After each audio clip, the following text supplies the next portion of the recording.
kaka na cadre oyo tozalaka nango mpona koencourage bato bazali kodistingue na misala na bango journal magazine maongezo ya leo ekendeki koaccompagne ndeko Danuke Fula molobeli ya peuple l'homme de Bosolo pe Bosembo accompagné na quelques communicateurs de l'opposition pe de l'union sacrée mpona remettre quand même diplôme de mérite na ndeko Boniface Mbaka oyo azali directeur général ya Dinakope na mosala malamu oyo azali kosala na secteur wana.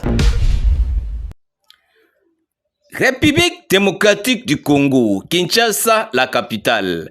Esengel na bino koyeba ete ba journaliste pe ba communicateur oyo bazali na lutte contre antivaleur na cadre ya encourager bazali kosala misala na ba secteur songolo pakala osala ka musala malamu bango bakoyeba kokita pote bakopesa yo diplôme ya mérite to ya excellence pona musala oyo salaka na secteur na yo kitaki na ex Sekope le coma Dinakope pona koyeba ko remettre diplôme d'excellence to ya mérite na directeur national Messi Mbaka Ngampembe Boniface Wapi na initiative ya ministre enseignement Madame Raissa Malou ayebaka ko zekite oyo basengi asala pe asali réforme na secteur ya enseignement et pa wapi asala kamusala ezali komonana ezalaki esengo pona ye tango ba journaliste pe ba communicateur babundaka pona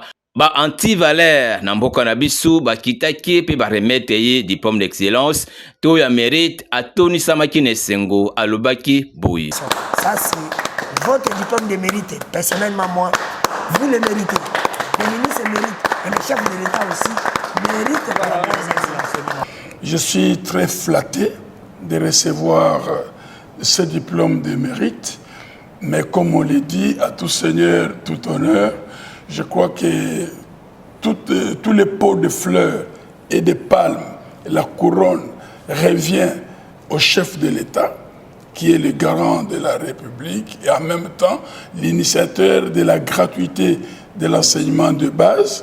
Et plus particulièrement, les remerciements et la couronne va à notre ministre d'État, son Excellence Raissa Malou, sous l'impulsion de laquelle nous travaillons.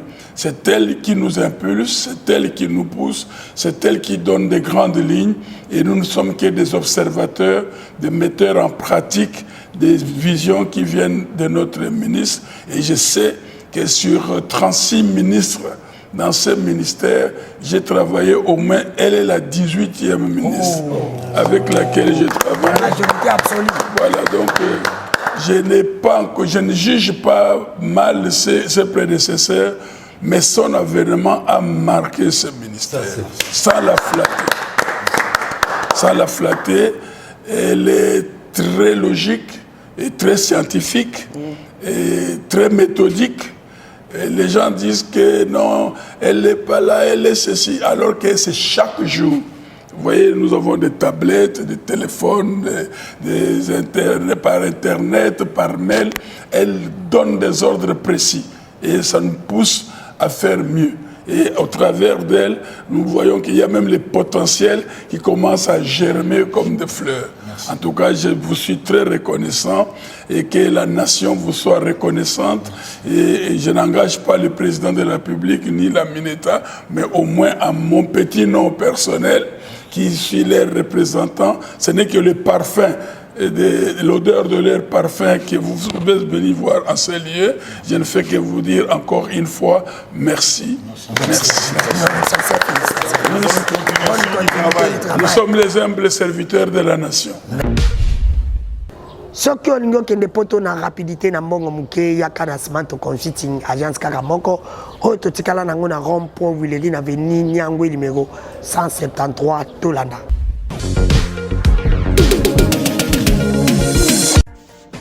Nani alobaki pokende poto il faut matama ngengenge tope okende luzizila boko samaki ya trop na agence ya lokuta lelo solution ezwami agence Smart Consulting eye ko résoudre ba problème na ba voyage nyonso tout etungisi bino tango molai papa maman lelo tomemeli bino solution olingi okende mboka lokola États-Unis, Canada, France, pe espace Schengen nyonso, Turquie, Dubai, Afrique du Sud, na $500 ozwi visa na yo na agence Smart Consulting. Peuple congolais mbote ici kanyo sezwami yo. Alors lelo nazongi lisusu pona koya kotalisa bino ba résultat o ezo koya epa na biso na Smart Consulting. Ningi bozali komona awa na likolo ya mesa tozali na ba visa mi balé à Schengen ou mi fraîchement kaka lelo. Alors yo Saint Thomas yaka omona pour pesa biso raison. Alors yo en a besoin vous allez assister na Canada n'est-ce pas Schengen ko hésiter té yaka na Smart Consulting pour vous bénéficier d'une assistance et pas na biso. Alors bisi ko zali ko umelate yo Saint Thomas yaka omona pour pesa biso raison. Smart Consulting Liziba ba visa encore et toujours Valérie moko bubiki na Valérie. Kaka ba Valérie. Ah, Liba. Je voudrais merci pour Kamba Mundele. Zamba pesinga libala, apesinga pe visa na ya France. Ah bon? Oui. Grâce à bateau. Smart Consulting. Liziba visa.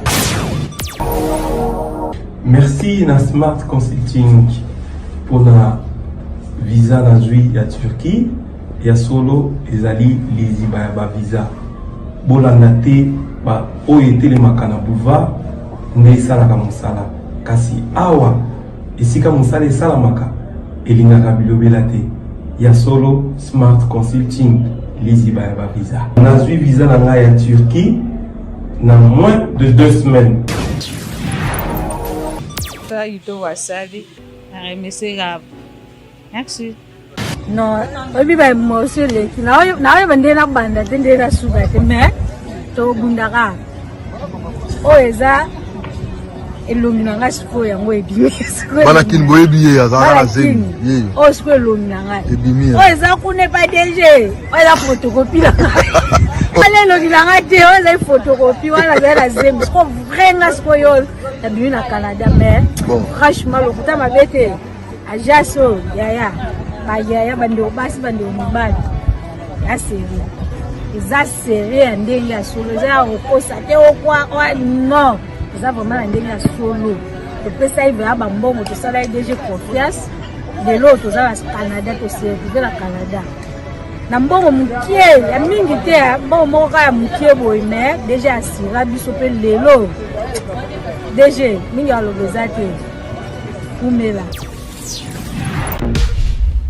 ndeko mwasi ndeko mobali olingi okende poto na rapidité ndenge kaka nayebisaka bino kwanga botikela batekeli pa botikela bamauritanie soki olingi okende poto na rapidité yaka na agence kaka moko Smart Consulting epa na bango un coup une flamme ekataka te tozwa badetail oyo na journal na biso Dali visa nanga na simbi na kati ya maboko bino moko bozomona. Premièrement d'abord nazopesa merci na Smart Consulting pour na confiance oyo bapesinga pe onga pe na pesi bango lelo na simbi visa na kati ya maboko bino moko bozomona ezali eloko akoloba pamba te ezali réel Canada za visa ya Canada yango bino moko bozomona naza na esengo mingi yango na zoko koloba te vraiment naza na esengo mingi.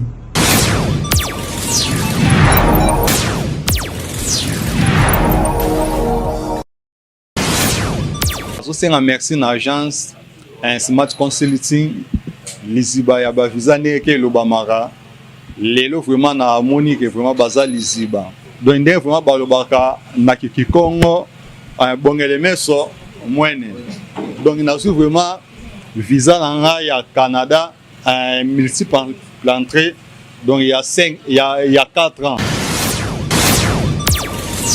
Merci une équipe complète à Smart Consulting.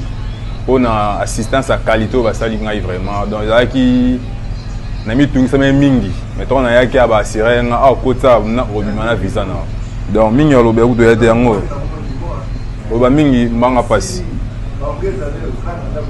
Merci Smart Consulting. Visa na ngai yango yo Schengen Espagne botala ngo bien Je viens de Lubumbashi, j'ai essayé dans une autre agence et ça n'avait pas marché. Je suis venue tenter ici à l'agence Smart Consulting et voilà, ça a marché. J'ai mon visa, je pars au Canada pour les études.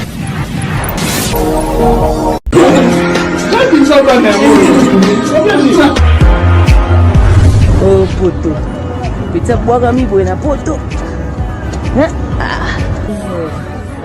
Smart Consulting, Lizzy Bayaba, y a pas visa. Comprenez mon émotion, hein? Mon c'est la raté en tout cas. Non, yom to zora 3 visa. Oui, non, na zora 3 visa avec na bana baza awa en Canada penako. Souka. En tout cas, venez nombreux ba ba yebinga, bana komi na Kinshasa ya Lingwala, boya ebele na Smart Consulting. Lizzy Bayaba visa.